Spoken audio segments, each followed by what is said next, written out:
오늘의 말씀은 미가서 3장 5절로 8절까지 말씀을 보겠습니다. 내 백성을 유혹하는 선지자는 이에 물면 평강을 외치나 그 입에 무엇을 채워주지 아니하는 자에게는 전쟁을 준비하는도다. 이런 선지자에 대하여 여호와께서 가라사대 그러므로 너희가 밤을 만나리니 이상을 보지 못할 것이요 흑암을 만나리니 점치지 못하리라 하셨나니 이 선지자 위에는 해가 져서 낮이 캄캄할 것이라. 선견자가 부끄러워하며 술객이 수치를 당하여 다 입술을 가리울 것은 하나님이 응답지 아니하심이오니와 오직 나는 여호와의 신으로 말미암아 권능과 공의와 재능으로 체험을 얻고 야곱의 허물과 이스라엘의 죄를 그들에게 보이리라. 아멘. 선지자에게 목숨처럼 중요한 것은 하나님의 말씀입니다. 말씀이 임함으로 말미암아 선지자의 사명을 감당을 하는 것입니다. 그래서 선지자는 세습직이 아니라 일용직이라고 할 수 있겠습니다. 말씀이 있는 동안만 사역을 감당하는 것이 선지자입니다. 오늘날 교회에 여러 직분들이 있지만 가르치는 자, 특별히 목사가 선지자의 사명을 감당하고 있습니다. 그래서 목사에게 생명처럼 중요한 것은 하나님의 영감입니다. 이미 구약의 선지자들과 오늘 우리와 다른 점은, 오늘날의 목사와 선지자들과의 다른 점은, 구약의 선지자들은 하나님의 말씀이 그에게 임해야만이 말씀을 증거할 수 있었지만 오늘날의 목사들에게는 기록되고 완성된 하나님의 말씀이 있습니다. 그래서 이 말씀을 설교하면 됩니다. 하지만 말씀을 그냥 설교하는 것이 아니라 언제나 살아있는 하나님의 말씀으로 목회자가 먼저 감동을 받고 또한 증거할 때 살아있는 말씀으로 증거할 수 있어야 합니다. 이것이 하나님의 목사가 가져야 할 영감이 넘치는 말씀이라고 할 수 있겠습니다. 그래서 선지자, 즉 목사는 자기 자신이 살기 위해서 목숨 걸고 하나님의 말씀에 매달려야 합니다. 그러나 목사가 돈을 사랑하고 명예를 사랑하기 시작하면 필연적으로 하나님의 영감을 잃게 되어집니다. 처음에는 자기 자신이 잘못 빗나가고 있다는 사실, 나에게서 하나님의 영감이 사라지고 있다는 것을 돈을 사랑하고 명예를 추구하고 권력을 쫓는 사람이 처음에는 조금 느낍니다. 그러나 하나님의 말씀이 완전히 사라지고 나면, 깜깜한 어둠이 임하고 나면 그때는 자신이 무엇을 잃어버렸는지도 모른 채 목사의 사명이 단순히 먹고 살기 위한 직업으로 전락하게 되어집니다. 이것이 목사에게 가장 무서운 일이라고 할 수 있겠습니다. 어제 아침에 우리가 살펴보았던 대로 목사를 쓰시는 분은 하나님이십니다. 그런데 그 목사를, 그의 삶을 올 스톱시키고 그의 직업을 스톱을 시켜놓고 먹고 사는 그 모든 것에 그 책임은 하나님이 주시지만 누구를 통해서 주십니까? 말씀을 듣는 사람들을 통해서 주십니다. 그러다 보니까 목사가 자칫 성도들을 눈치 보게 되어지고 성도들에게 잘 보이려고 하는 모습을 갖게 되어지면 성도들의 불의와 죄악에 대해서 징계하고 책망할 수가 없게 되어집니다. 잘 보이려고만 하다 보니까 그들의 죄와 허물들을 오히려 두둔해주고 격려해주고 지지해주게 되어집니다.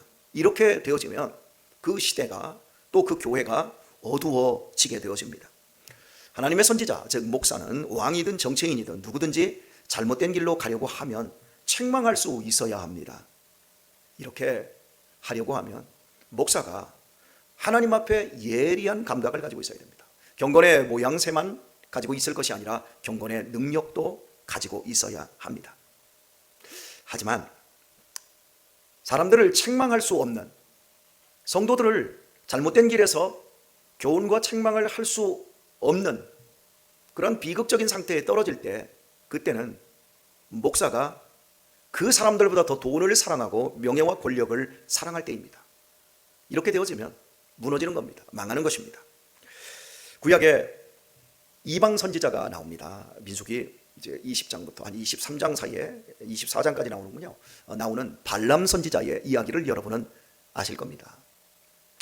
모압의 발락 왕이 이스라엘 백성들을 저주해달라고 했을 때 발람이 돈에 대한 욕심 때문에 하나님이 가지 말라고 하는데도 가게 되어집니다. 처음에는 안 갈 것처럼 했지만 결국 많은 재물에 이끌려서 가고자 합니다. 그리고 실제 가다가 하나님의 사자 칼을 들고 그의 길을 막으려고 합니다. 그런데 그게 보이지를 않아요. 그런데 그를 평생 태우고 다녔던 나귀의 눈에는 선지자의 길을, 잘못된 길을 가고 있는 선지자를 막으려고 하는 여호와의 사자의 모습이 보입니다. 여러분, 하나님의 선지자가 돈에 눈이 멀어지면 하나님의 사자가 보이지 않는 겁니다. 세상에 더럽고 추악한 것에 양심과 마음이 빼앗겨버리면 선지자는, 목사는 하나님의 영감을 잃어버립니다. 짐승도 보는 그것을 보지 못합니다. 결국 이 나귀가 가지 않으려니까 나귀를 때립니다. 그러다가 이제 나귀에게서 책망을 듣습니다. 내가 평생 너한테 이런 적이 있었더냐? 하나님의 선지자가 말씀을 사랑하지 않고 세상의 것을 사랑하면 짐승에게 책망을 받는다는 사실을 볼 수 있습니다. 그리고 발람은 결국 이스라엘 백성을 저주하러 갑니다. 그리고 손을 듭니다. 그런데 3번씩이나 그의 입에서는 하나님이 붙여주신 축복의 말만 나오게 되어지죠. 그런데 민수기 23장에 보게 되면 그 축복하는 내용이 나오는데요, 거기에 보면 하나님의 말씀을 듣는 자, 전능자의 이상을 보는 자, 엎드린 자가 말하기를, 이렇게 자기 자신을 발람이 말을 해요. 하나님의 말씀을 듣는 자예요. 전능자의 이상을 보는 자예요. 이렇게 이방 선지자가 자기 자신을 지키고 자기 자신을 하나님에게 채널을 맞췄을 때 언제나 하나님의 말씀을 들었고 또 하나님의 이상을 보았어요. 그리고 항상 엎드렸어요. 하지만 재물의 눈이 먼 결과 이런 능력이 있었던 선지자 발람은 결국 여호수아에 의해서 가나안 정복 전쟁 때에 죽임을 당하게 되어집니다. 비참한 말로를 당하는 거죠. 하나님의 선지자는 하나님의 말씀을 먹고 사는 것입니다. 사람들의 죄악, 우리의 인간의 근본적인 성향은 목회자들 역시도 사람이기 때문에 자꾸 세상의 악한 것들에게 흘러요. 그래서 하나님의 말씀으로 중심을 잡고 자기 자신을 지켜내야 돼요. 하지만 지켜내지 못하면 나중에 비참하게 되어집니다. 발람처럼 되어집니다. 이것을 우리는 제 자신도 목사이기에 늘 기억하고 저를 지키려고 애를 씁니다. 성도님들도 목사를 지켜주기 위해서 애를 써야 합니다. 목사가 너무 부유해서 목사가 혹시라도 땅 투기하거나 어떤 다른 것으로 정신을 팔려서 사는지 여러분이 잘 지켜주셔야 됩니다.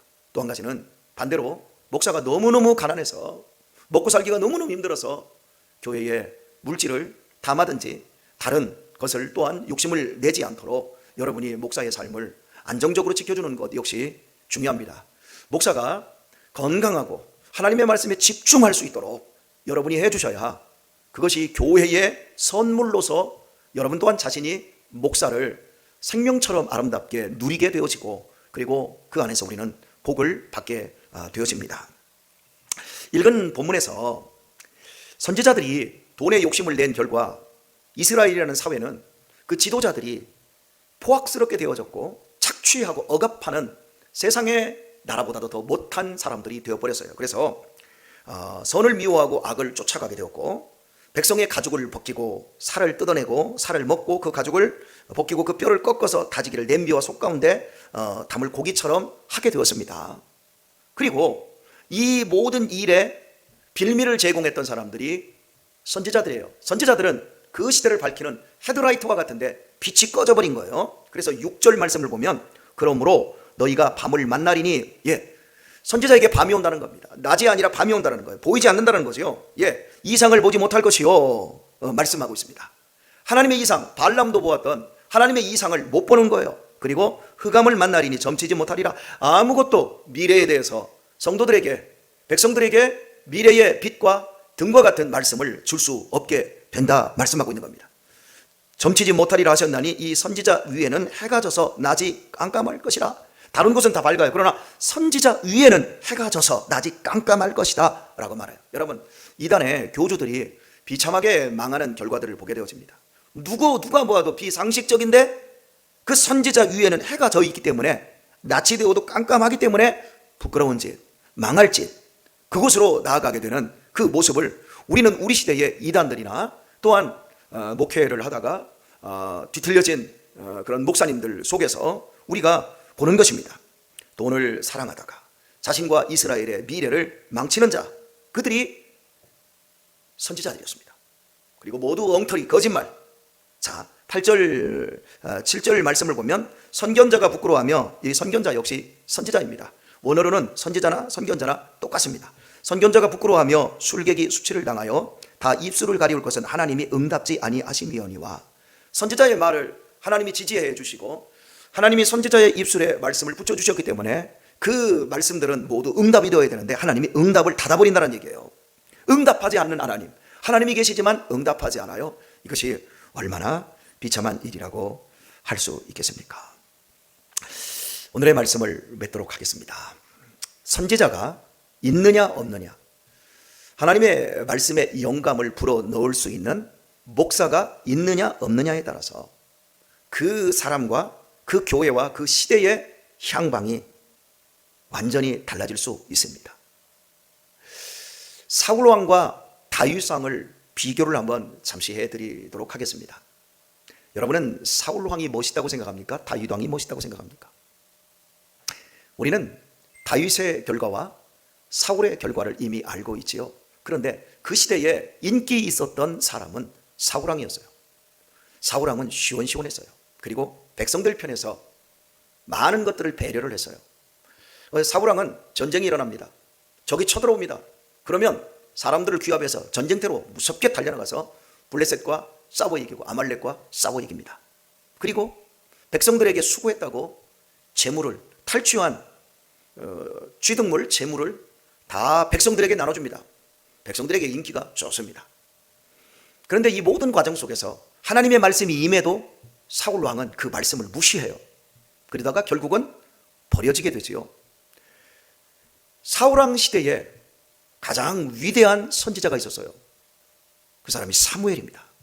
사무엘이 어떤 선지자였습니까? 기도를 쉬는 것까지도 죄라고 여길 만큼 기도를 많이 하는 사람이었고 사울 왕을 세운 장본인이기도 했어요. 그런데 사울 왕을 책망하는 설교를 아무리 책망을 해도 이 왕이 듣지를 않는 거예요.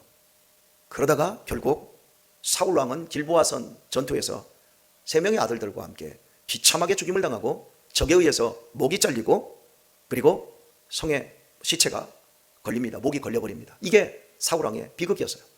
그리고 사울 왕의 이 비극을 암시하는 대목, 길보아선 전투 바로 직전에 엔돌의 무당에게 찾아갑니다. 왜냐하면 그 당시에는 사울 왕이 사무엘 선지자가 이미 죽었기 때문에 말씀을 물을 자가 없는 거예요. 사무엘이 있을 때는, 선지자가 있을 때는 하나님의 말씀을 무시합니다. 그러다가 사무엘이 죽고 나니까 말씀이 갈급해지는 거예요. 더 이상 주변에 자기에게 말씀을 줄 선지자가 없는 거예요. 답답한 거예요. 그리고 지금 전쟁이 일어났습니다. 그때 이 전쟁의 향방을 알고 싶어서 엔돌의 무당에게 찾아가서 선지자 사무엘을 불러내게 해달라는 접신을 부탁을 합니다. 이렇게 왕이 하나님의 말씀이 있을 때는 그 말씀에 순종하지 않았고, 그리고 말씀이 선지자가 없어서 말씀이 없으니까 무당에게 찾아가고 결국 죽을 자리로 끌려가게 됩니다. 백성에게 인기가 있었고 아주 전쟁에도 능하였고 시원시원하고 이스라엘 백성들 중에 키가 어깨 위에 있을 정도로 어마어마한 거인이었습니다. 그런데 그의 말로는 너무 비참해서요. 선지자가 없었고 선지자가 있었어도 말씀을 듣지 않은 결과였습니다. 그런데 이제 우리 한번 다윗을 한번 생각해 볼까요? 다윗은 우리가 생각하기에 굉장히 성군입니다. 그런데 다윗의 면면 속에서 가장 다윗의 나쁜 면을 한번 생각을 해볼까요? 백성들에게 인기가 없었어요. 그가 아기스로 도망을 쳤을 때 그 아기스에서 이제 나중에 같이 갔던 그 사람들이 아말렉에게 잡혀가는 그 과정에서 그 부하들이 다윗을 죽이려고 합니다. 그런 장면들을 보면 다윗이 아직까지 백성들에게 지지를 못 받고 있었고요. 그리고 요압과 아비새, 아사엘 그 3형제가 무서워서 다윗이 쩔쩔매는 장면을 보게 되었습니다.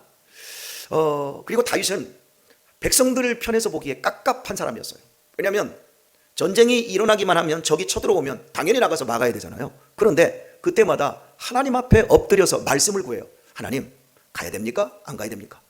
여러분 생각해 봅시다. 당연히 적이 쳐들어왔으면 나가서 막아야 될 싸움이잖아요. 그런데 그걸 물어요. 다윗은 집요할 정도로 하나님의 말씀을 사모하고 그 말씀대로만 움직입니다. 이것을 지켜보는, 옆에서 지켜보는 참모 요압 같은 인간은 이게 엄청 깝깝한 거예요. 그래서 나중에 사울 왕의 아들 그 이스보셋의 이제 군대 장관을, 아브넬을 요압이 죽여버리잖아요. 다윗이 이 받아주고 상생의 삶을 일구려고 할 때 이 요압이 이제 이런 것들이 깝깝한 거예요. 이런 것처럼 하나님의 말씀만을 쫓아가는 다윗은 백성들에게 인기가 없었어요. 그런데요, 다윗의 이러한 깝깝한 백성들에게 인기 없는 이 단점은 하나님 앞에 엄청난 장점이자 강점이었어요. 그게 언제 나타나냐면 다윗도 심각하게 죄인이었어요. 우리가 잘 아는 바세바의 남편 우리아를 죽이지 않습니까?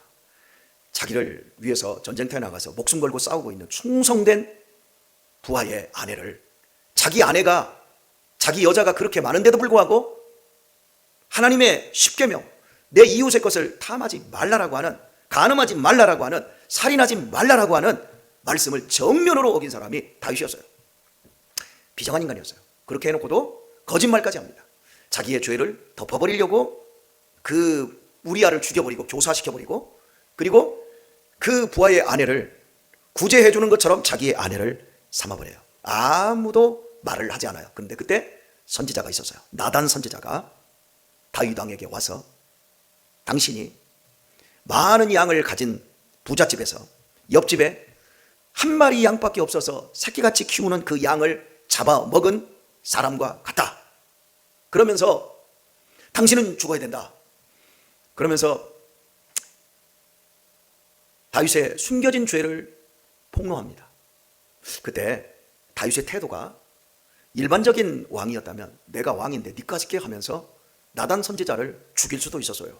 하지만 다윗은 그때 자기를 책망하고 자기에게 죽음을 선포하는 선지자 앞에 무릎을 꿇어요. 그리고 살려달라고. 그 시편이 51편에 나옵니다. 시편. 주의 성신을 거두지 마소서. 내가 죄악 중에 출생하고 내 모친이 태중에서부터 나를 죄 가운데 잉태하였다. 그러면서 하나님 살려달라고 우슬초로 내 죄를 맑게 씻기시고, 이러면서 주의 구원의 기쁨을 회복시켜달라고 선지자의 칼 같은 말씀 앞에 엎드립니다. 그리고 사는 거예요.